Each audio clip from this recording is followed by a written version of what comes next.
Hello learners, welcome to read and relax English classes, जहां English grammar सीखना होता है इजी, इफेक्टिव और एग्जाम फोकस्ड। आज का टॉपिक है नाउन्स, इंग्लिश ग्रामर का सबसे पहला और सबसे इम्पोर्टेंट पार्ट। तो चलिए बिना टाइम वेस्ट किए लेट्स बिगिन। सबसे पहला सवाल, नाउन क्या होता है? A noun is the name of a person, place, thing, feeling, idea और quality या एनिमल। पिछली क्लास में हमने पढ़ा था noun is equal to name, यानी किसी भी व्यक्ति का नाम, किसी भी वस्तु का नाम, किसी भी स्थान का नाम, किसी भी एनिमल का नाम, किसी भी फीलिंग का नाम, किसी भी आइडिया का नाम या किसी भी क्वालिटी का नाम हम किस कैटेगरी में रखते हैं? नाउन की कैटेगरी में रखते हैं। So why are nouns important? इतना ज़रूरी क्यों है भाई नाउन्स को पढ़ना? क्योंकि नाउन्स के बिना सेंटेंसेस इनकम्प्लीट होते हैं। ये नाउन के ये सेंटेंसेस के सब्जेक्ट हो सकते हैं, नाउन सेंटेंस का ऑब्जेक्ट हो सकता है, नाउन सेंटेंस का कॉम्प्लीमेंट हो सकता है और इसी तरीके से ये सेंटेंस में कई रोल्स प्ले करता है।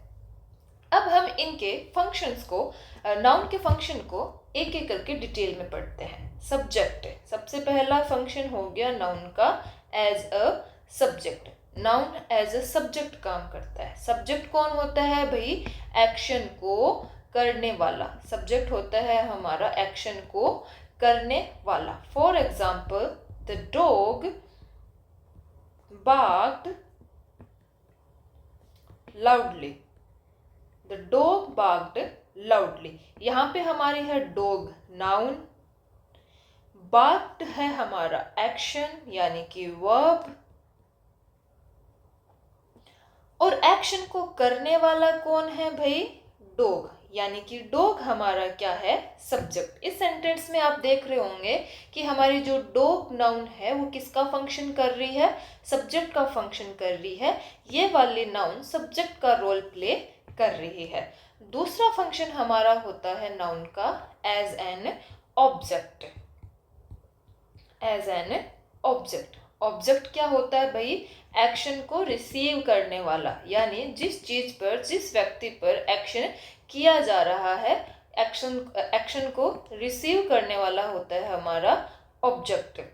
ऑब्जेक्ट दो तरीके के हो सकते हैं। डायरेक्ट ऑब्जेक्ट यानी कि जो एक्शन को डायरेक्टली रिसीव कर रहा है, और इनडायरेक्ट ऑब्जेक्ट यानी कि जो एक्शन को इनडायरेक्टली रिसीव कर रहा है। फॉर एग्जाम्पल मैं आपको बोलूं, Shyam gave me a pen। Shyam gave me a pen। यहाँ पे श्याम हमारी क्या है? नाउन है, और यहाँ पे काम क्या कर रही है? सब्जेक्ट का काम कर रही है। एक्शन देने का एक्शन कौन कर रहा है? श्याम कर रहा है। तो श्याम हमारा क्या है? सब्जेक्ट है। क्या दे रहा है भाई? गेव की जो गेव एक्शन जो है वो डायरेक्टली किसको अफेक्ट कर रहा है? पेन को अफेक्ट कर रहा है। तो पेन है हमारा डायरेक्ट ऑब्जेक्ट, और ये पेन मिल किसको रहा है भाई? मुझे, यानी कि मी, और मी हमारा हो गया इनडायरेक्ट ऑब्जेक्ट। ये गेव का इनडायरेक्ट इफेक्ट किस पे आ रहा है? मी पे आ रहा है। गिविंग का जो एक्शन हो रहा है वो डायरेक्टली रिसीव कौन कर रहा है? पेन कर रहा है, इसलिए पेन हमारा डायरेक्ट ऑब्जेक्ट है। और इनडायरेक्टली रिसीव कौन कर रहा है? मी कर रहा है। तो मी हमारा इनडायरेक्ट ऑब्जेक्ट है। तो हमने देखा डायरेक्ट ऑब्जेक्ट का काम कर रहा है। पेन हमारी एक नाउन है, और यहाँ पे किसका फंक्शन कर रही है? ऑब्जेक्ट का फंक्शन कर रही है। और ऑब्जेक्ट भी कौन सा? पेन। यहाँ मी की जगह अगर मैं लिख दूँ सीता, तो सीता भी हमारी नाउन है, और यहाँ पे किस तरीके के ऑब्जेक्ट का काम करेगी? इनडायरेक्ट ऑब्जेक्ट का काम करेगी। तो हमने देखा नाउन सब्जेक्ट का फंक्शन करती है, नाउन ऑब्जेक्ट का फंक्शन करती है। ऑब्जेक्ट दो तरीके के होते हैं, डायरेक्ट ऑब्जेक्ट और इनडायरेक्ट ऑब्जेक्ट। अब नेक्स्ट बात करते हैं object of preposition. Noun function करती है as an object of preposition. Preposition कल हमने जब पार्ट ऑफ स्पीच वाली क्लास ली थी तब हमने देखा था प्रपोजिशन क्या होती है। प्रीपोजिशन के ऑब्जेक्ट का काम करती है। बेसिकली जो प्रीपोजिशन के बाद आएगा वो क्या होगा? प्रीपोजिशन का ऑब्जेक्ट होगा। जब कोई नाउन प्रीपोजिशन के बाद आए तो उसे बोलते हैं object of preposition. For example, he sat on the chair. On the chair. He sat on the chair. He का रिलेशनशिप बता रहा है चेयर के साथ में कि ही चेयर के साथ में किस पोजीशन में है, यानी कि ऑन।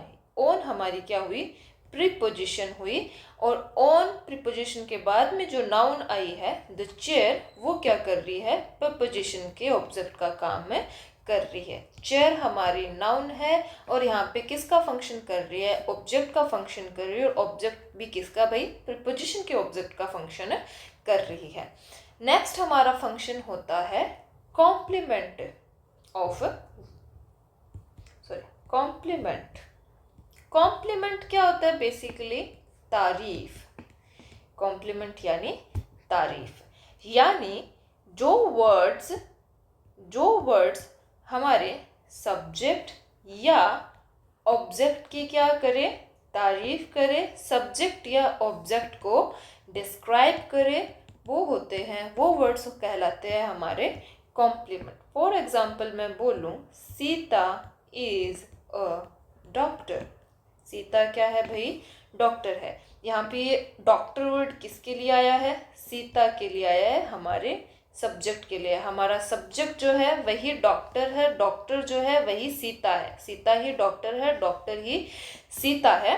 तो हमारे नाउन सीता को, हमारे सब्जेक्ट सीता को डिस्क्राइब करने वाला वर्ड कौन है, डॉक्टर, जो कि खुद भी एक नाउन है और यहाँ पे किसका काम कर रही है, कॉम्प्लीमेंट का काम कर रही है। तो नाउन के हमने कुछ फंक्शंस देखे, जिसमें सबसे पहला फंक्शन हो गया नाउन किसके जैसे काम करता है, नाउन सब्जेक्ट के जैसे काम करता है। दूसरा, नाउन ऑब्जेक्ट के जैसे काम करता है। ऑब्जेक्ट हमने देखा, एक होता है डायरेक्ट ऑब्जेक्ट, एक होता है इनडायरेक्ट ऑब्जेक्ट। फिर हमने देखा ऑब्जेक्ट ऑफ प्रीपोजिशन के जैसे काम करता है, ऑब्जेक्ट ऑफ प्रीपोजिशन के जैसे काम करता है। फिर हमने देखा नाउन किसका काम भी करती है, कॉम्प्लीमेंट का काम भी करती है। कॉम्प्लीमेंट यानी तारीफ। एक चीज और होती है अपोजिशन। अपोजिशन क्या होती है भाई, अपोजिशन मतलब, अपोजिशन होती है हमारी एक नाउन फ्रेज जो भी हमारे नाउन को डिस्क्राइब करती है। एग्जाम्पल देख के आपको मैं समझाऊं तो Sita my sister is a doctor. Doctor तो कॉम्प्लीमेंट हो गया, और सीता के लिए कह रहा है कि सीता कौन भाई, मेरी बहन। सीता को डिस्क्राइब कर रही है ये वाली नाउन फ्रेज, ये हमारी होती है अपोजिशन। जैसे अकबर द ग्रेट, लिखते हैं सिकंदर द ग्रेट। तो सिकंदर और अकबर के जो बाद में नाउन फ्रेज, एडजेक्टिव या फ्रेज, सॉरी ये एडजेक्टिव फ्रेज में आ गया। तो आप ये समझिए सीता के बाद में आई हुई नाउन फ्रेज भी हमारी किस में आती है, अपोजिशन। अपोजिशन नाउन फ्रेज होती है जो हमारे सब्जेक्ट या हमारी एक दूसरी नाउन को क्या करती है, डिस्क्राइब करती है। तो नाउन किसके जैसे फंक्शन कर रही है भाई, अपोजिशन के जैसे फंक्शन भी कर रही है। हमने कुल मिला के 5 फंक्शंस देखे नाउन के, as a subject, as an object of preposition, as a complement, as an apposition. Next हम देखते हैं टाइप्स ऑफ नाउन। ये क्लासिफिकेशन एग्जाम में डायरेक्टली पूछा जाता है। भाई आपको एग्जाम्पल दे दिया एक कैट, और नीचे ऑप्शन दे दिए कि 4 ऑप्शन दे दिए कि इनमें से कैट जो है वो किस तरीके की नाउन है, प्रॉपर नाउन है, कॉमन नाउन है, कॉन्क्रीट नाउन है या एब्स्ट्रैक्ट नाउन है। तो आपको इन टाइप्स ऑफ नाउन की एक डिटेल अंडरस्टैंडिंग बनानी है। नाउन के मैंने यहाँ पे आपको 10 टाइप्स दिखा रखे हैं। Proper noun, common noun, concrete noun, abstract noun, singular noun, plural noun, collective noun, compound noun, countable noun और अनकाउंटेबल नाउन। अब इनको एक एक करके समझने की कोशिश करते हैं। सबसे पहले हम देखते हैं कॉमन नाउन।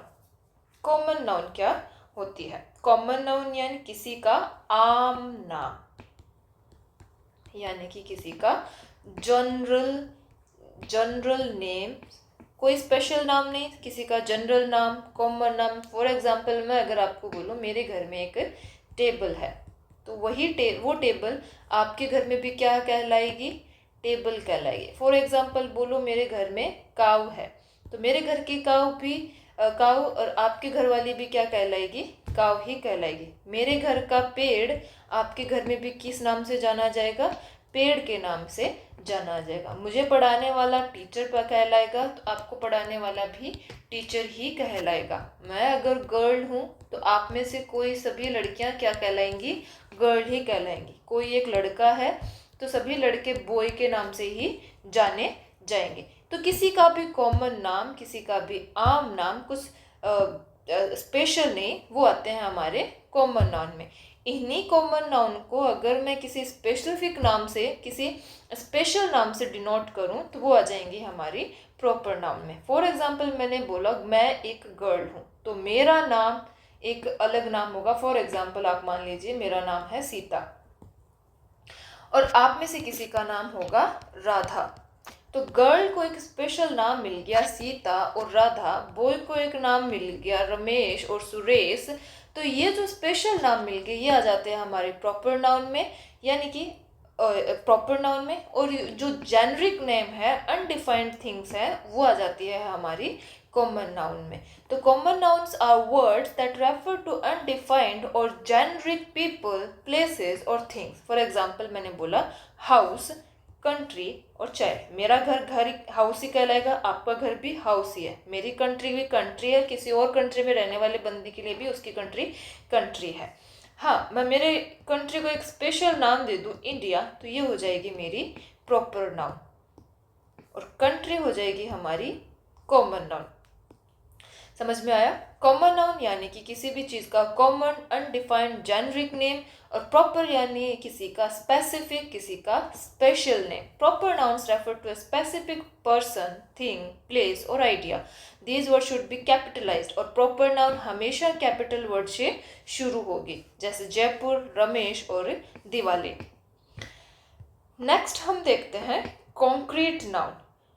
कॉन्क्रीट नाउन क्या होती हैं भाई? कॉन्क्रीट नाउन को आप देख भी सकते हो, कॉन्क्रीट नाउन को आप छू भी सकते हो। पहले अपन देखते हैं abstract noun. Abstract nouns are intangible ideas that can't be perceived with the five senses. और concrete noun होती हैं ऐसे नाउन जिनको हम कर सकते हैं perceived through the five senses. Concrete noun in something that can be perceived through the five senses. यानी ऐसे नाउन जिनको हम अपनी 5 senses से, अपनी इंद्रियों से perceive कर सकते हैं। पर जैसे हम उसको देख सकते हैं, हम उसको सुन सकते हैं, हम उसको टच कर सकते हैं, उसको टेस्ट कर सकते हैं, उसको स्मेल कर सकते हैं। For example Apple. एप्पल को मैं देख भी सकती हूँ, एप्पल को मैं छू भी सकती हूँ, टेस्ट भी कर सकती हूँ, स्मेल भी कर सकती हूँ। तो एप्पल हमारा है कॉन्क्रीट नाउन। कॉन्क्रीट नाउन वो नाउन जिनको हम अपनी 5 सेंसेस से परसीव कर सकते हैं। एब्स्ट्रैक्ट नाउन वो नाउन होते हैं जिनको हम अपने 5 सेंसेस से परसीव नहीं कर सकते, यानी जिनको हम देख नहीं सकते, जिनको हम सुन नहीं सकते, जिनको हम छू नहीं सकते, वो होती हैं हमारी abstract noun. For example love, freedom. प्यार को देख सकते हैं, ना सुन सकते हैं, ना टेस्ट कर सकते हैं, ना स्मेल कर सकते हैं, ना छू सकते हैं। प्यार एक फीलिंग है, लव एक फीलिंग है जिसको हम क्या कर सकते हैं, सिर्फ महसूस कर सकते हैं। फ्रीडम एक फीलिंग है, एक कॉन्सेप्ट है जिसे हम देख या छू नहीं सकते। तो जितने भी सोशल कॉन्सेप्ट्स हैं, जितनी भी पॉलिटिकल थियोरीज हैं, जितने भी हमारे कैरेक्टरिस्टिक्स हैं, यानी कि हम ईमानदार हैं, ईमानदारी हमारी बेईमानी, हमारी सच्चाई, हमारा झूठ, हमारे कैरेक्टर ट्रेट्स, हमारी पॉलिटिकल थियोरीज, हमारे सोशल कॉन्सेप्ट्स किस कैटेगरी में आएंगे भाई? एब्स्ट्रैक्ट नाउन की कैटेगरी में आएंगे।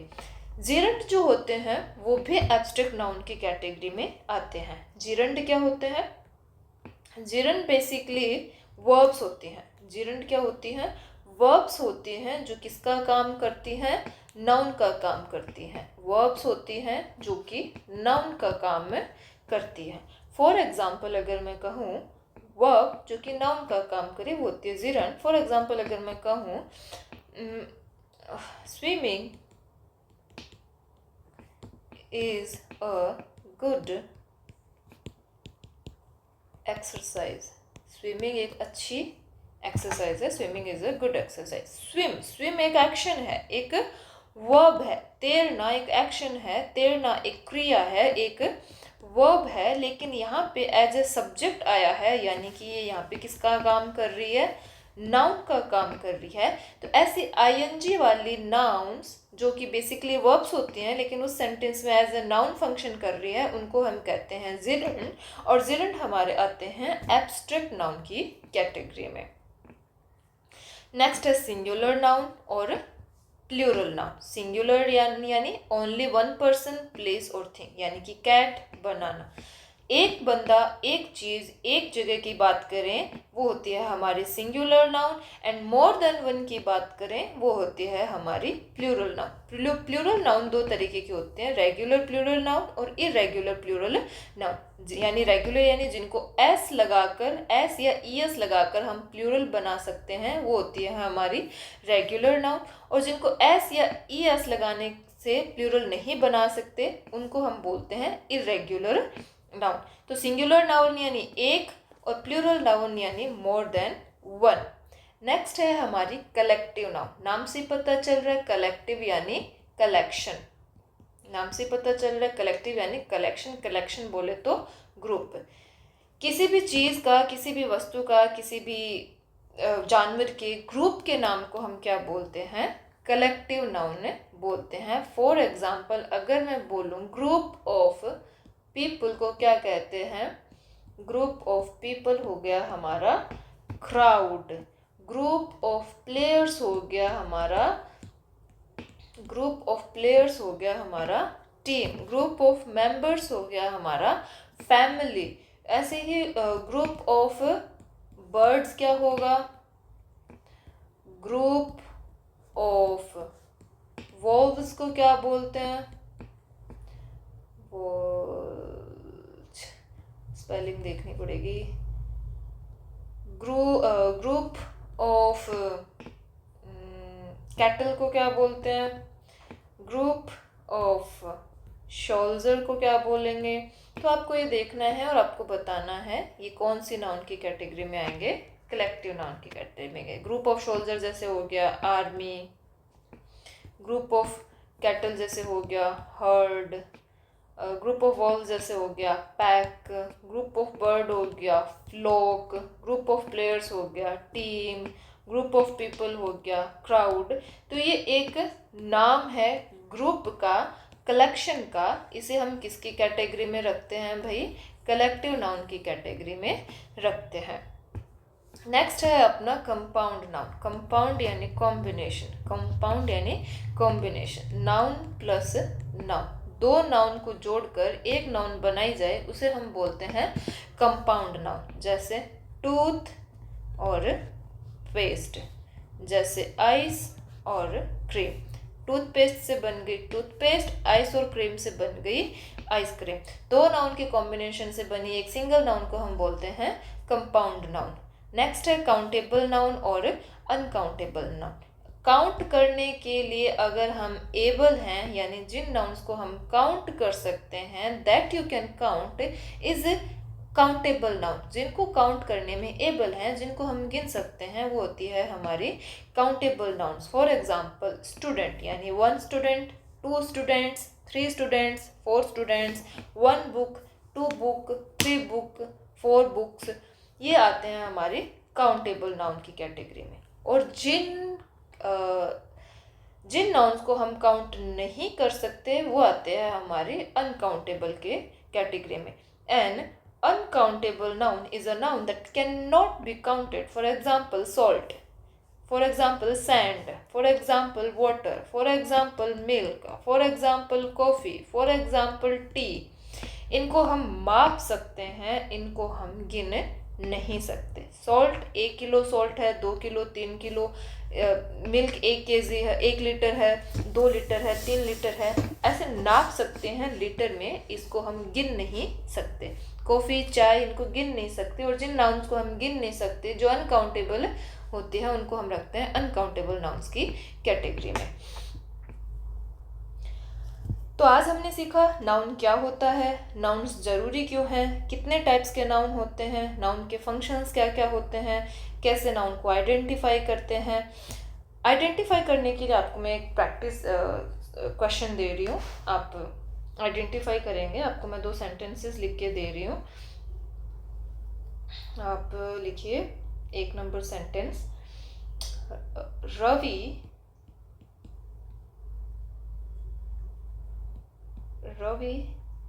gave Simran a pencil। आप मुझे बताओगे रवि क्या फंक्शन कर रहा है, सिमरन क्या फंक्शन कर रही है, और पेंसिल क्या फंक्शन कर रही है। और ये तीनों नाउन है, तो किस कैटेगरी की नाउन है, आप कमेंट सेक्शन में मुझे बताएंगे। दूसरा सेंटेंस आप लिखिए, the book is on the table. इस सेंटेंस में आप मुझे बताओ कि द बुक कौन सी नाउन है और क्या फंक्शन कर रही है, द टेबल कौन सी नाउन है और क्या फंक्शन कर रही है। तीसरा आप सेंटेंस लिखे, honesty is the best policy. Honesty कौन सी कैटेगरी की नाउन और यहाँ पे क्या फंक्शन कर रही है, पॉलिसी कौन सी कैटेगरी की नाउन है और यहाँ पे क्या फंक्शन कर रही है। तो ये आपकी प्रैक्टिस क्वेश्चंस हैं, आप मुझे कमेंट सेक्शन में बताएंगे। अगर आपको समझ में नहीं आए तो आप क्वेश्चंस भी पूछ सकते हैं, अपने डाउट्स पूछ सकते हैं कमेंट सेक्शन में। अगर आपको ये क्लास पसंद आई हो तो लाइक करिए, कमेंट करिए और चैनल को सब्सक्राइब जरूर करें। Thank you for joining this detail grammar session on nouns. Next class होगी हमारी प्रोनाउंस पर, जहां हम सीखेंगे नाउन के बदले यूज होने वाले शब्दों के बारे में। मिलते हैं अगली क्लास में, तब तक के लिए keep reading, keep relaxing. Thank you.